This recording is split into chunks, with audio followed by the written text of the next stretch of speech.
Thank you for joining us on the Ultimate Leadership Podcast. And here's your host, Chris Cebollero. Well, ladies and gentlemen, once again, it's time for the Ultimate Leadership Podcast. I got to tell you, I'm really excited that you've come back. I think we have a really awesome show for you today. You know, one of the things that I notice is that when I engage with folks is that they seem to be more goal-oriented. And don't get me wrong. I mean, I encourage people to have a personal vision and goals, and, you know, then they have, goals to reach their vision and plans to reach their goals. But one of the things that I've noticed is that when the goal is completed, it takes a long time to develop another set of goals. You know, in our busy lives as leaders, it takes us a while to get back to goal setting. And when individuals fail to jump back in their professional development, this is where boredom comes from. This is where complacency grows. So it's vital that I think we change our mentality to become more growth-oriented than goal-oriented. You know, when you're growth-oriented, you're always learning, you're always growing, you're always developing. You know, my friend and mentor, John Maxwell, in the book, The 21 Irrefutable Laws of Leadership, calls this the law of process, where he writes that leadership is not built in a day, but it's built daily. So now that we've spent time to develop, what's the best way to kind of market our talents or our skills and experience? And how do we take all that expertise and use it to have successful career management? You know, if needed, career exploration or employment search technique. Well, I wanted to find somebody that was going to be able to give us some guidance and tips on good career management. So our guest today is Jasmine Briggs. She's a career coach from my hometown of New York City. She has extensive experience in recruitment, workforce development, career counseling, and career exploration. She's a member of the Forbes Coaches Council, and she's also the Assistant Director of Career Services in Higher Education. Ladies and gentlemen, please help me welcome our guest, Jasmine Briggs. Jasmine, welcome to the show. Thank you so much for having me. I got to tell you, I'm really excited. I think I'm more excited the fact that I get to talk to someone from New York City than talking about good career management. So thank you very much for that. You know, so one of the things, Jasmine, that we think about as professionals is we get into a position, we try to do the best job that we can, and then the next thing we know, 3 years, 5 years have passed, and we're in the same positions, and we've really done nothing to really help ourselves grow. As leaders, you know, we're really kind of helping our workforce develop, but what are we really doing for ourselves? And I think that this is really a disservice to us. So when we think about good career management, how important is that for the success of our own professional development? Oh, it's very important. I think we've moved away from a time where companies are managing your career. So now you have to manage it yourself. It takes not working off autopilot and letting years go by, but setting growth goals for yourself in terms of where you see your career going and the steps you want to take to get there. You know, one of the things that you just said I think was really important was it used to be that your organization kind of took a stake in your own career development. And I want to ask you this, if you have a sense of this, my responsibility as a leader, shouldn't I be invested in my workforce to help them be successful? Yes, but you are an at-will employee. And so your first employee really is yourself. And that should be your first priority. Companies, unless you're the owner or a founding member, they can let you go at will when you no longer fit their vision. So you want to make sure that your vision for yourself fits within that career and fits within the realm that you're in. You know, I think that one of the things that you say there that's very, very important is you need to have a vision for yourself. And a lot of times, you know, we worry about an organizational vision, but we don't worry about that personal vision. And I've always said that we need to have a personal vision. We need to have goals to reach the vision. We need to have plans to reach our goals. So when we think about that in the sense of career management, how do we set up a good, I don't know, I guess the word is framework. How do we set up a good framework that we can take care of ourselves and help our careers grow? I think it starts with that exploration of what's important to me and what is it that I want to contribute to the world. Once we know what we're looking to contribute, what talents we're looking to grow, we can then turn that into an overall vision for our careers.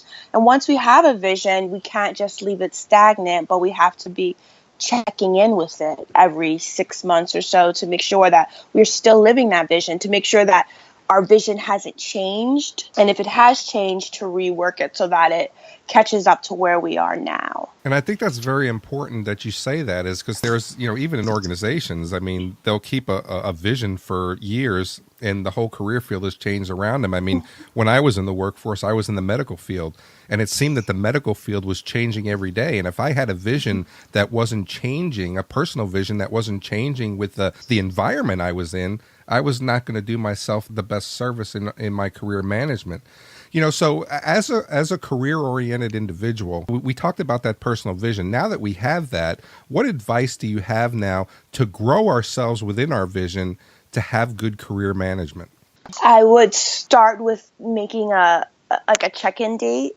So every 3 months, you're checking in with your vision, you're taking a look at your career goals, and you're seeing what steps you need to take in order to align with those goals. So if it's further professional development, if it's further networking, I think it's constantly being engaged with your career and constantly being engaged with your network and industry. So you're seeing how the industry is changing and you're seeing how you're changing. And so we're all changing and we're all developing, but sometimes we're not necessarily paying attention to it, and we're not counting the new skills that we're developing and the new things that we're learning. These are all things that we could use to then market ourselves, to then become experts in our field. But if we kind of let them fall by the wayside, then they can't be as influential as they should be. Yeah, and I think that one of the things that you said in there was having a good professional network. And when we think about that, for career management, if we're keeping ourselves within our own little, box at work, do we really understand what's happening in our career field or really outside our career field as well? And when we think about having that professional network, that really helps us in our own career management. And one of the things that I want to ask you, if you have a sense of, when you think about good career management, how important is it for mentorship?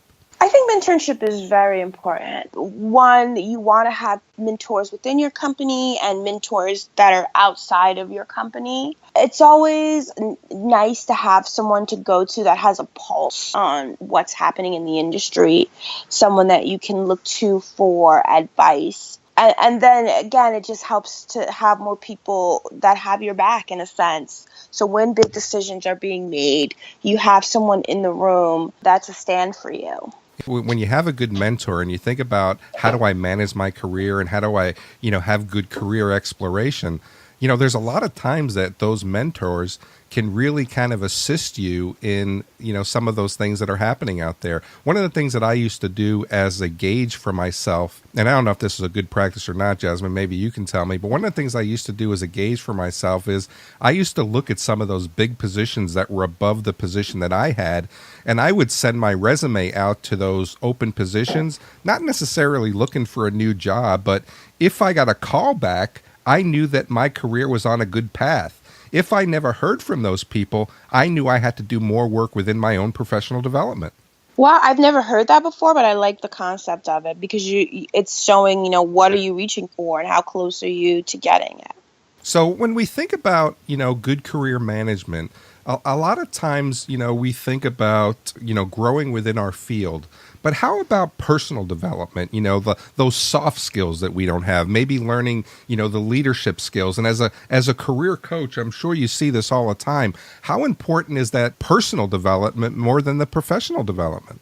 Personal development is very important because people hire people. Whenever I do trainings, I generally tell my students, I can train you and teach you to do anything. I'm going to hire someone that I want to spend 8 hours plus a day with. So when we develop things like our emotional intelligence and our leadership skills and those soft skills, it helps us to connect with people. And people take that into consideration when they're making decisions. How much do I like this person? How much do I think a team will like this person? How do I think this person will be able to manage a team in this current environment? So if you're hiding away and not developing yourself, and then not only not developing yourself, but not letting other people see you, then it's more likely that you're going to be passed over for those big leadership roles.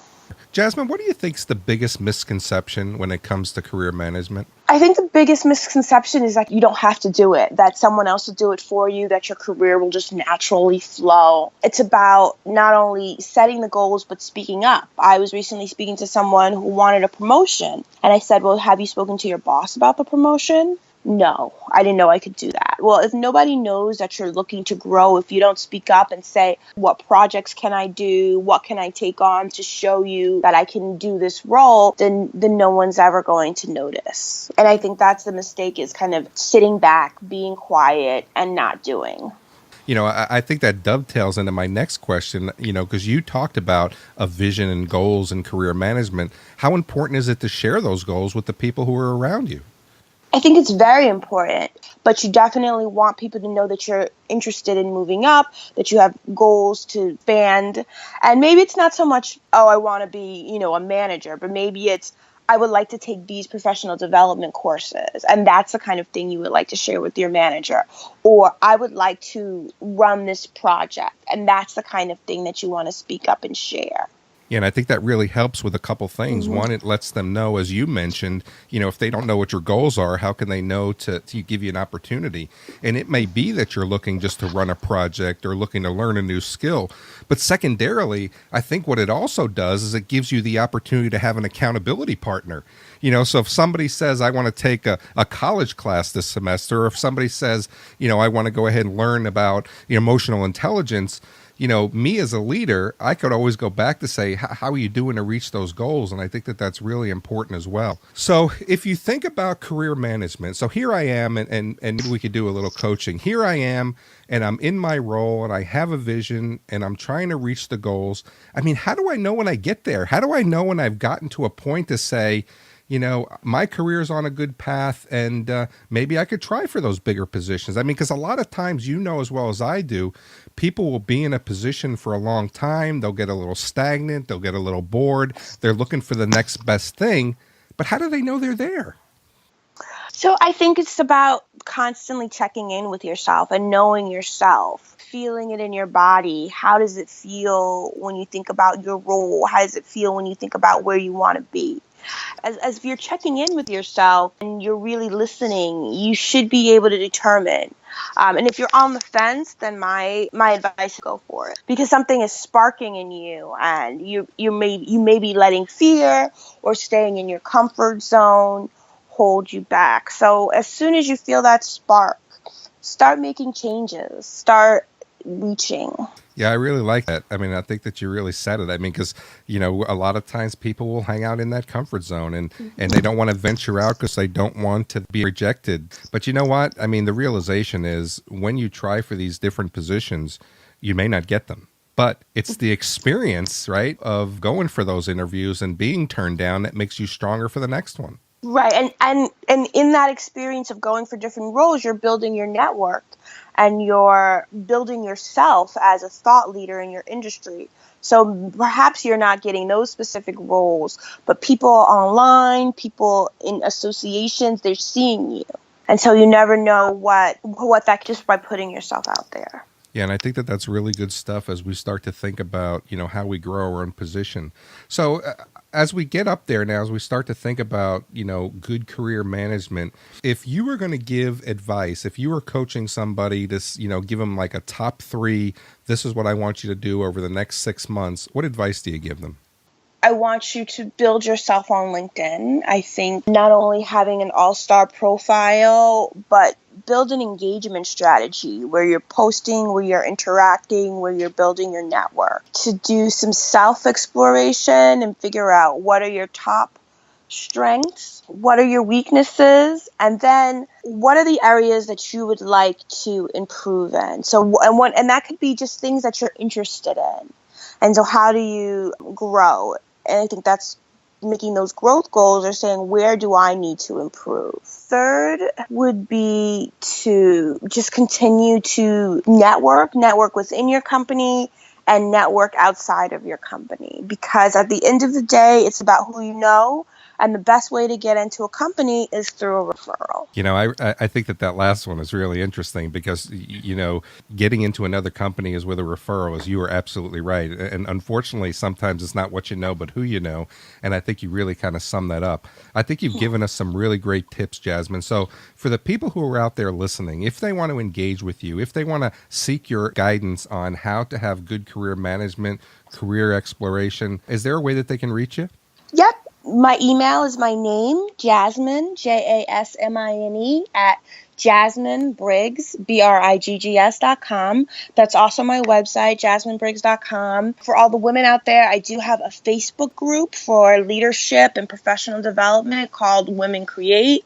And you can find me on LinkedIn. I'm also on Twitter, Jasmine Briggs 1, and Instagram as CI Coaching. That's awesome. I got to tell you, I think you gave us some really good tips. One of the things that maybe I can encourage you is to come back for another show, and let's talk about the importance of having a good resume, because I know that that's one of your skill sets, is help people developing an expert resume. And as we think about career management, I think that's kind of the blueprint of our sales sheet almost. And I'd really like to kind of chat with you about some of those tips on how to have an exceptional resume.